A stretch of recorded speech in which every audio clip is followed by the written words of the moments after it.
Welcome to another episode of Security Minutes. I'm Richard Dornhart. I run the security practice at Data3. I have with me today Dave Robbins, Director, Strategic Partnerships at Cisco. How are you today, mate? Hey, awesome. Thanks, Rich. How are you, man? Yeah, really good to see you, man. I'm excited about this one because we're going to dive into a really interesting topic. It's going to start off with a couple of acronyms. I'm just going to get them out of the way immediately. So we're going to talk about EDR and XDR. So EDR, Endpoint Detection and Response, and XDR, one of those acronyms that doesn't actually meet all the letters, but Extended Detection and Response. Yep. So Dave, what I wanted to kind of zero in on just to get started is how XDR enhances and really builds on what EDR has done really well for a long time, especially when it comes to visibility and response. Really keen to get your insights on that.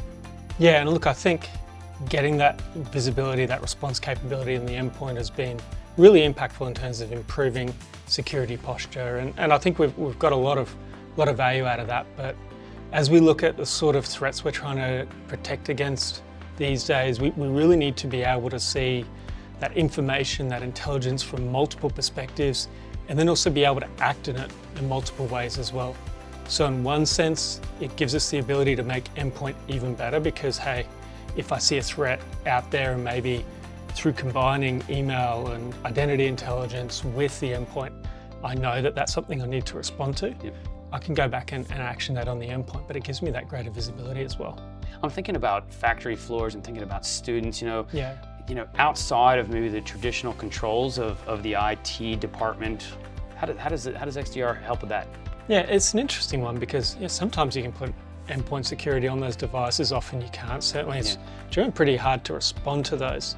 So that's where XDR, I'd say, it doubles in value because I really am able to lean on extra visibility from the network or things like identity to be able to really understand what's going on in the environment and be able to protect that, that ever-increasing surface attack area that organizations are needing to defend.